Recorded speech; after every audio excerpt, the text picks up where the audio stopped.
Do you guys ever wonder, do you ever think to yourself I messed up. I boss babe too hard. I went too hard. Now I've got all of these responsibilities. I used to be I could never be a stay-at-home mom. No, that's not for me. I was wrong. I could do it. I'd be so good. I'd be cleaning. I'll be on my hands and knees cleaning that floor right now. I'd be making a roast chicken dinner tonight right now. I would. I feel like to puke. Yeah, no thanks, lady. I really can't imagine a situation where I would really want food poisoning that badly, and even if I did, I happen to know a number of seedy establishments that could produce better tasting food while still being able to maintain some of my dignity, but not like it matters. You said it yourself. You girl boss too hard, now you're fundamentally broken to the point where your face is literally glitching out over the shocking realization that work is hard. You can't even get the concept of a stay-at-home mom correctly. Yeah, cooking and cleaning are part of it, but it all ties into the same concept of keeping the house in order and bringing peace to your husband as he works to maintain everything else. But you conveniently gloss over that fact and just assume that all men want is someone to provide them a maid service. I hate to break it to you, sister, but men have been cleaning their own living spaces and cooking their own meals and finding their own peace for generations. So if you want to be a stay-at-home wife, then you're going to have to do more than the crap that men can easily do without you. Do you think it's too late for me to be a trophy wife? I mean,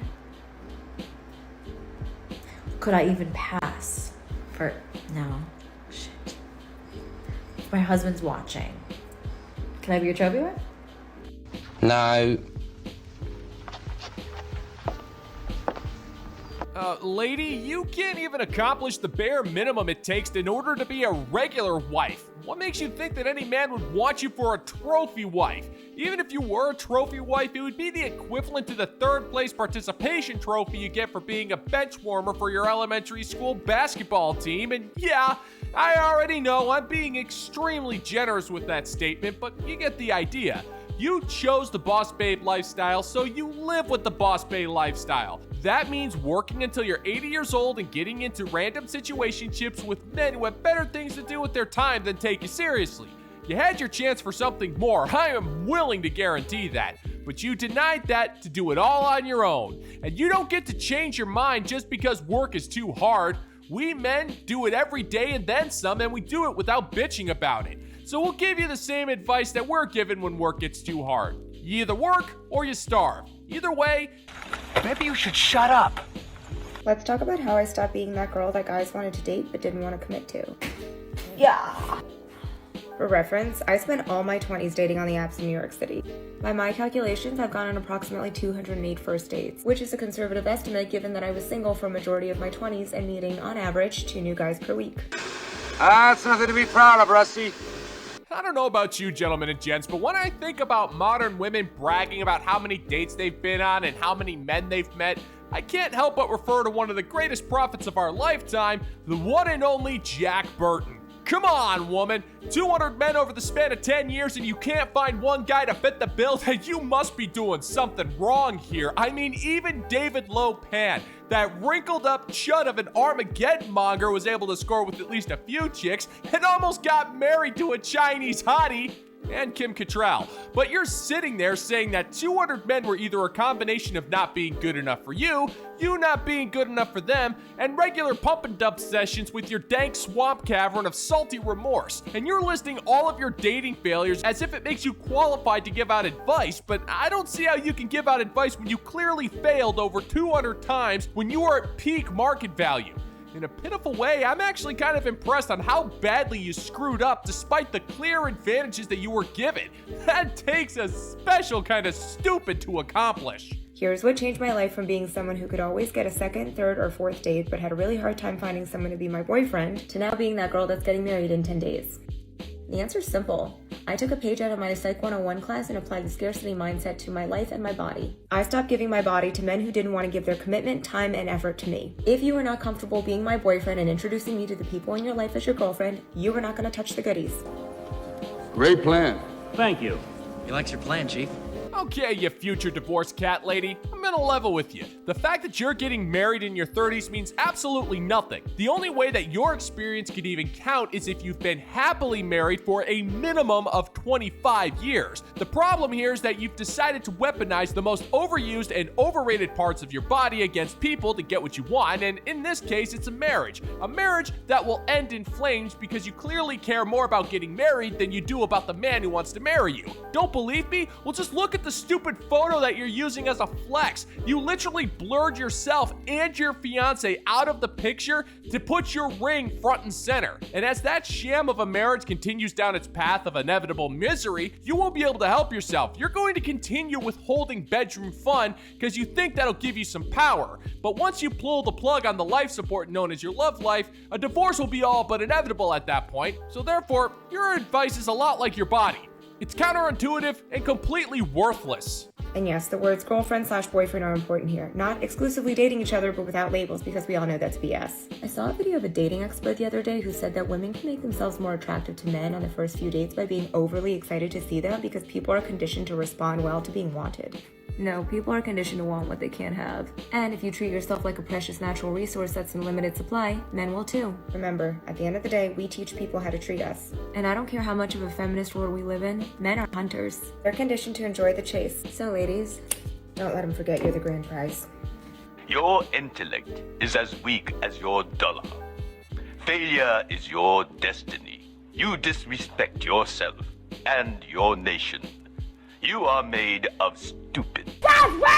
You know, if someone scooped out your brains and replaced it with a combination of motor oil, cottage cheese, and about a dozen rotten eggs, it would increase your IQ by a minimum of 62 points. So let's go ahead and pretend that the crap you say about men being hunters is true, even though we know it's a massive load of BS. If men love the chase, why would they want to chase something that is so used up but priced as brand new?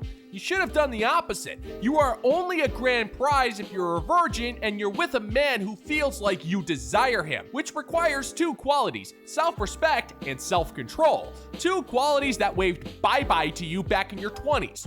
You are not a prize. Not even close. You're cold leftovers that someone will have for dinner when they don't feel like cooking or want to waste money on takeout. It's better than nothing, but not by much. And if we're being perfectly honest, that's the best you could ever hope for with your life, sister, because men will never want you. They only settle for you when they don't feel like being alone. And after a few years, men will change their minds when they realize that being alone is preferable. That's funny because it's so true.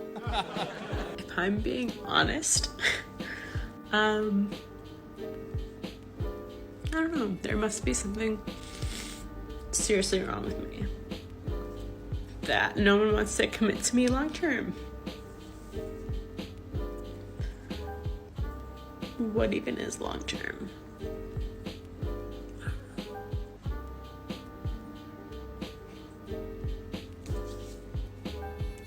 I'm so excited to go to another one of my friends' weddings. Let's fucking go. Oh, well! You know, it's kind of hard to have sympathy for these broads when all they do is act helpless and do nothing. Lady, if you think that crying on the internet is going to get some dude to find value in you, then you have another thing coming, because self-respecting men have more value in Mean Guns, one of the best movies around. A movie so questionable that an infinite number of people have mailed copies of this movie to Red Letter Media and they still refuse to review it. Well, that ain't gonna stop me, because this movie takes a fairly good premise of an all-out battle royale in a prison, combines Christopher Lambert's overacting with Ice-T's half-assed acting, and makes something that's equivalent to something being somehow improperly cooked yet still edible. You can tell that they went into this movie with half a screenplay and made a whole bunch of the actors improvise their entire characters. Even though it really shouldn't have worked, you still find yourself watching this movie more than once. I honestly have no idea how they pulled this one off, but I can't help but be impressed. You can easily tell who's having fun and who's absolutely miserable on this movie, and the guys who are having fun are carrying the movie just with sheer charm alone, and that includes Christopher Lambert, who I'm just assuming was happy to get paid to run around and carrying a 12-gauge shotgun. If you ask me, that's reason enough. Why men stop chasing women. Now listen up and listen very carefully. Number one, he got what he wanted way too soon, okay? And that goes with physical and that goes with emotional, okay? Maybe you said something, or maybe you gave him something, a part of you, okay? You know where I'm getting at. And he doesn't have any mystery anymore. He doesn't need to try anymore. Number two, he forgets what makes you great. Now this happens in a lot of the times when you're long distance after just kind of starting to talk. He forgets that feeling that he had when he was with you. He forgets what made you amazing, what made you the one of interest to him.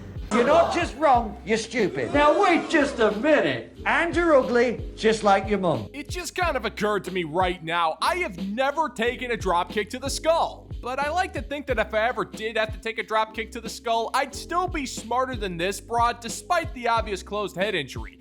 Now, I'm not ashamed to admit it. I am no Chad, but I don't need to be one to know how a modern woman thinks.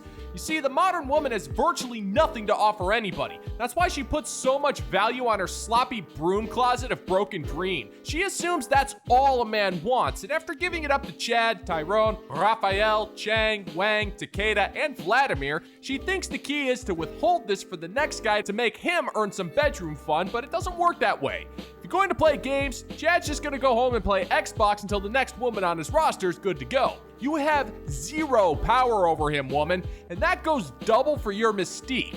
You're not mysterious, intriguing, or even mildly entertaining.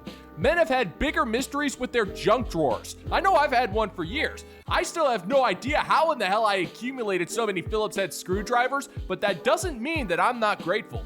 Number three, you went way too hard, way too fast, okay? If you're saying too much, if you're doing too much, if you're giving in too much, if you're doing his laundry, if you're cleaning his house, that's way too much. It's gonna scare him off. And that kind of explains number four, you're just trying way too hard. He doesn't have to put in any effort anymore because you're literally doing it all for him. And it's kind of an ick when you're trying way too hard in the beginning. I don't think any of that's true. Woman, just because you get turned off when a man tries too hard doesn't mean the same rule applies for men. If you're doing his laundry, making him lunch, and making his life easier, then you'd actually have a shot at something more than just 3 cheek-clapping appointments a week. But come on, you don't honestly expect us to believe that you're doing Chad's laundry. You just talked about withholding bedroom fun from a man to make you feel validated and safe. There's no way you're doing any form of domestic labor for this guy. What I do believe is you demanding exclusivity with him after a few weeks of porking just because you feel like you deserve it. Now, I can see you plaguing his phone with text messages and missed calls and relentless meme tagging, but at that point, you're not trying too hard, you're just being annoying.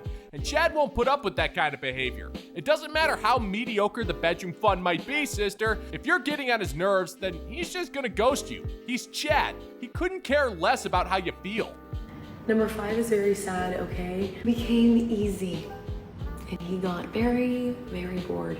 You didn't insist that you needed flowers or dinner or affection or physical touch or anything or reassurance.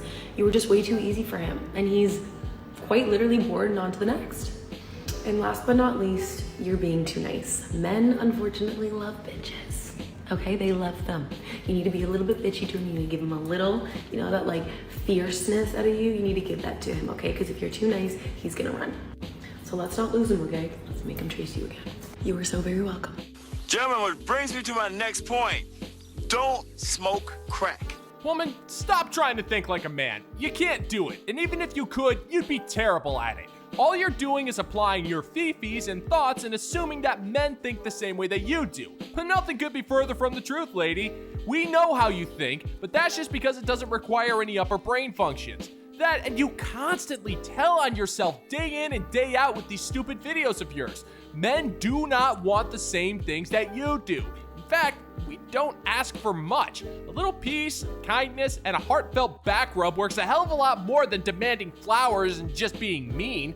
Which, let's face it, the only reason why you want this to be true is because that way you can just project your insecurities and outright misery onto any man who has the unfortunate luck to cross paths with you. Men are not that complicated. If he lost interest in you, then there is a reason, and it can be summed up rather easily. he lost interest, and that's gonna do it for today's video, gentlemen and gents. And as always, if you find that my particular brand of comedy is bringing you to the brink of laughter, then why don't you scroll on down and click that like and subscribe button, ring the notification bell, leave a couple of comments, make sure to share this video so we can give the good old-fashioned middle finger to the YouTube algorithm. I want to take a second to give a personal shout out to 3d6.space for being the first member to join up on the bounty board over at Patreon. For anybody who's interested in furthering supporting the channel, check out the bounty board on Patreon. It's $5 a month. You get a personal shout out, a permanent producer credit, plus you get access to exclusive content you won't be able to find on this channel. Thank you so much for checking out the new video. Thank you for your support, and until next time, peace out, homies.